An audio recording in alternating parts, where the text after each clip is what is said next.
Today we are going to study chapter 5 Contemporary South Asia.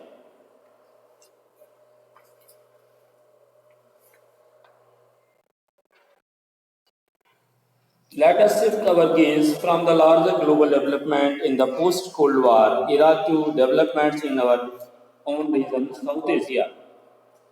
तो south Asia में cold war के बाद, शीत युद्ध के बाद कंडीशन क्या थी हमारे इस रीजन में, इसके बारे में हम देखेंगे। तो as we know that South Asia के जो मेन कंट्रीज हैं Bangladesh, Bhutan, India, the Maldives, Nepal, Pakistan and Sri Lanka. तो these are the main country of South of Asia. There is the mighty Himalayas in the north and the vast Indian Ocean, the Arabian Sea and the Bay of Bengal in the southwest and east respectively provide a natural insularity to the region. तो ऐसे क्षेत्र में जहाँ की Himalaya north में और way of Bengal हो या अरेबियन सी हो, इंडियन ओशियन हो, ये नेचुरल जो गिफ्ट हैं वो साउथ एशिया को मिले हुए हैं। तो ये थी बात जियोग्राफिकल हमारे साउथ एशिया की। बट आफ्टर कोल्ड वार, शीत युद्ध के बाद इस रीजन में क्या कुछ हो रहा था, तो the boundaries of the region are not as clear in the east and the west as they are in the north and the south। तो जो सीमा विवाद है साउथ एशिया में मेन रहा है, चाहे अभी हो या इसके पहले हो, कोल्ड वार के पहले। But the various countries in South Asia do not have the same kind of political system। अब सारे देशों का जो भी साउथ एशिया में है उनका पॉलिटिकल सिस्टम एक जैसा नहीं है। Despite many problems and limitations, Sri Lanka and India have successfully operated a democratic system since their independence from the British. तो दो साउथ एशिया के ऐसे देश हैं, भारत और श्रीलंका, जिन्होंने अपनी डेमोक्रेसी को अच्छे से बनाए रखा है, उसको अच्छे से संचालित किया जा रहा है। ब्रिटिश राज के बाद जब इंडिया को और श्रीलंका को डेमोक्रेटिक कंट्री अनाउंस कर दिया गया था, तब से अब तक ये दोनों देश अपनी डेमोक्रेसी को सुचारू रूप से संचालित कर रहे हैं। We will study more about the evolution of democracy in India in the special reference of the deals with the politics in India since independence. It's a different matter. It is of course possible to point out many limitations of India's democracy, but we have to remember the fact that India has remained a democracy throughout its existence as an independent country. The same is true of Sri Lanka. तो हमको ये नहीं भूलना चाहिए कि हम विश्व के सबसे बड़े लोकतंत्र हैं।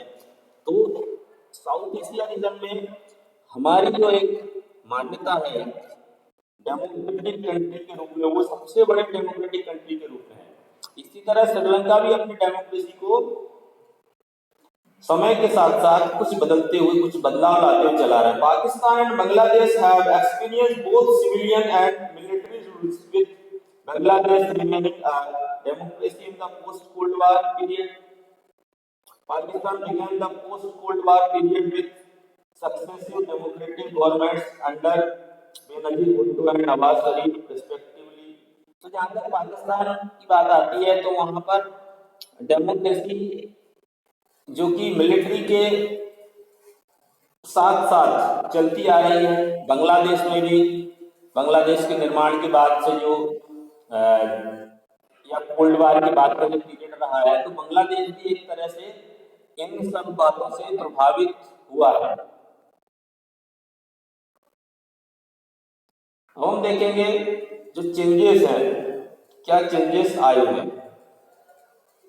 From the experience of Bangladesh and Nepal, we can say that democracy is becoming an accepted norm in the entire region of South Asia. तो बांग्लादेश और नेपाल में यदि हम देखें तो ये दोनों देशों के एक्सपीरियंसेस को देखने के बाद ऐसा लगता है कि डेमोक्रेसी जो है यानी गणतंत्र जो है, जो प्रजातंत्र है, वो उसको एक तरह की मान्यता अपने आप ही मिलती चली जा रही है, जैसी परिस्थितियां हैं। Similar changes are taking place into smallest countries of the region. Bhutan become a constitutional monarchy 2008। अब देखा जाए तो भूटान जो कि एक बहुत ज्यादा मोनार्क कंट्री था, उसमें भी कॉन्स्टिट्यूशनल मोनार्ची हो गई है 2008 में। Under the leadership of the king it emerge as a multi party democracy. तो यहाँ थोड़ा बहुत चेंजेस करते हुए राजशाही को क्या कर दिया गया है, प्रजातंत्र में बदल दिया गया है।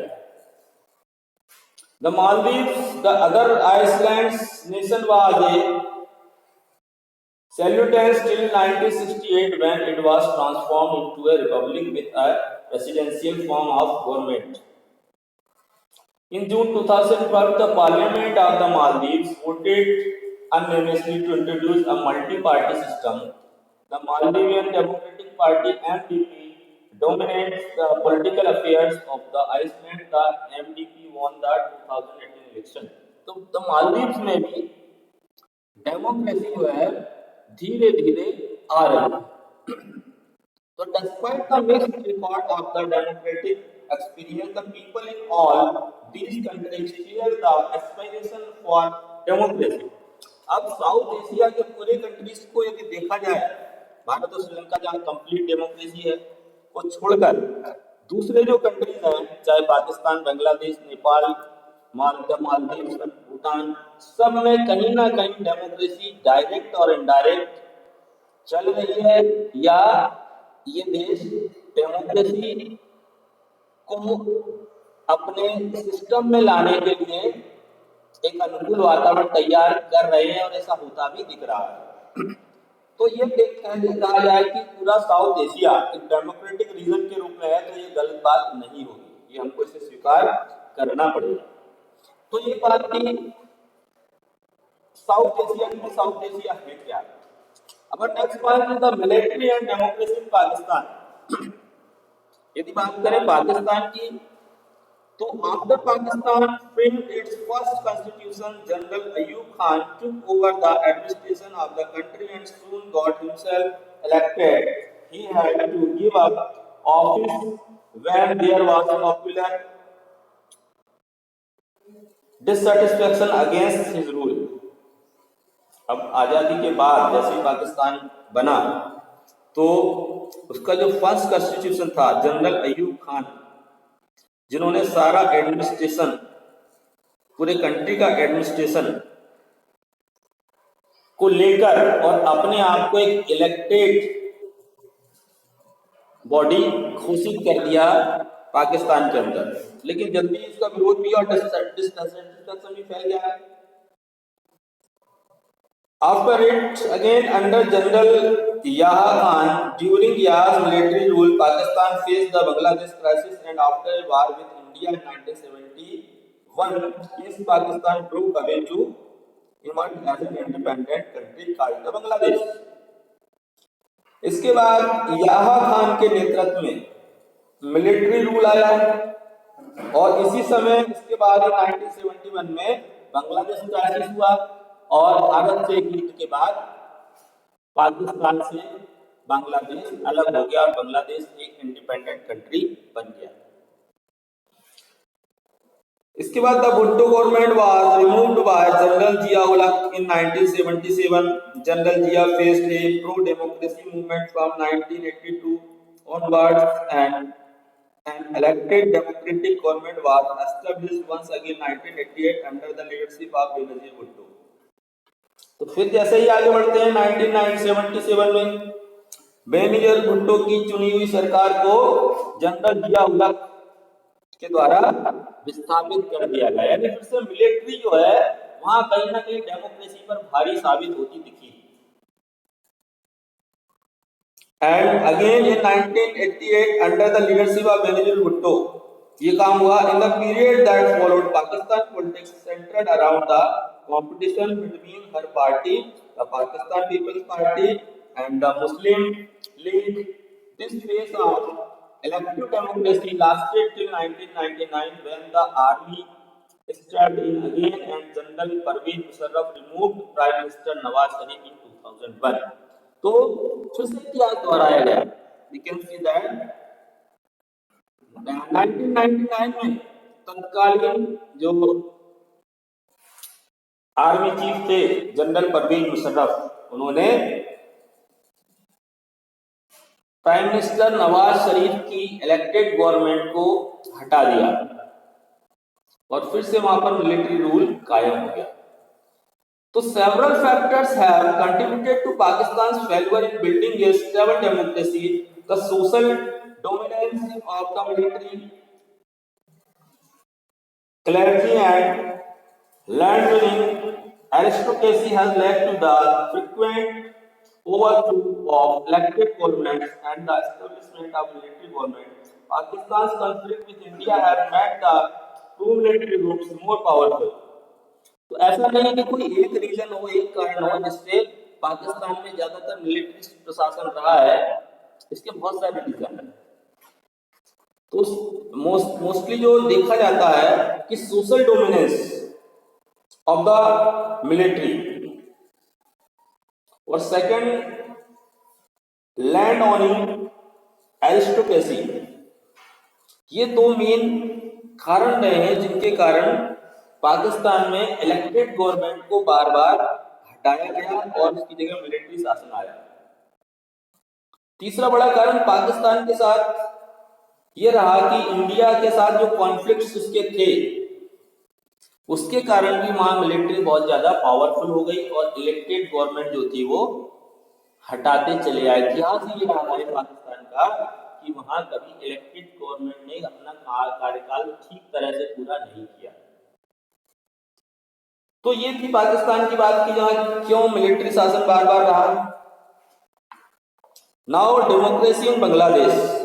Bangladesh was a part of Pakistan from 1947 to 1971. It considered of the partitioned areas of Bengal and Assam from British India. The people of this region resented the domination of Western Pakistan and the imposition of the Urdu language soon after the partition. They began protests against the unfair treatment meted out the Bengali culture and language. They also demanded fair representation in administration and a fair share in political power. Sheikh Mujibur Rahman led the popular struggle against West Pakistani domination. He demanded autonomy for the eastern region. तो पाकिस्तान में जब ये reason उस समय British काल में before independence था तब से ही वहां बांग्ला क्षेत्र का ज्यादा प्रभाव रहा है. लेकिन इंडिपेंडेंस के बाद पाकिस्तान में रीजन चले जाने के बाद वहां की गवर्नमेंट के साथ हमेशा यहाँ के स्थानीय लोगों के कॉन्फ्लिक्ट्स होते रहे.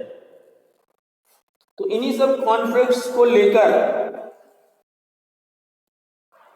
वहां के जो पॉलिटिकल लीडर थे शेख मुजीबुर रहमान, उन्होंने पॉपुलर स्ट्रगल अलायंस बनाया और पाकिस्तान से अपने अधिकारों को देने की उन्होंने डिमांड की. उन्होंने एक तरह से ऑटोनॉमी की डिमांड भी की कि ईस्टर्न रीजन को ऑटोनॉमी घोषित कर दिया जाए. In the 1970 election in the then Pakistan, the Awami League led by Sheikh Mujibur won all these seats in East Pakistan and secured a majority in the Coast Constituent Assembly for the whole of Pakistan. तो political activities भी कुछ ऐसी हो गई 1970 तक आते आते कि जो अवामी लीग थी, जो कि बांग्ला सपोर्टर थी, उसने एक मजबूत स्थिति बना ली थी उस समय के इलेक्शन में, 1970 इलेक्शन में। But the government dominated by the West Pakistan leadership refused to convince the assembly.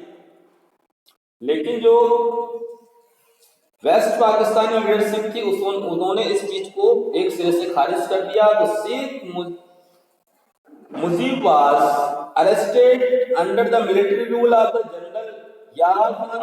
The Pakistan army tried to suppress the mass movement of the Bengali people. तो क्या हुआ फिर, शेख मुजीब को अरेस्ट भी कर लिया गया मिलिट्री रूल के अकॉर्डिंग उस समय के जनरल यार खान के द्वारा, और इस तरह से जो बंगाली लोगों की उस समय की जो डिमांड थी वो उसको भी खारिज कर दिया। Thousands were killed by the Pakistan army. This led to a large scale migration into India, creating a huge refugee problem for India.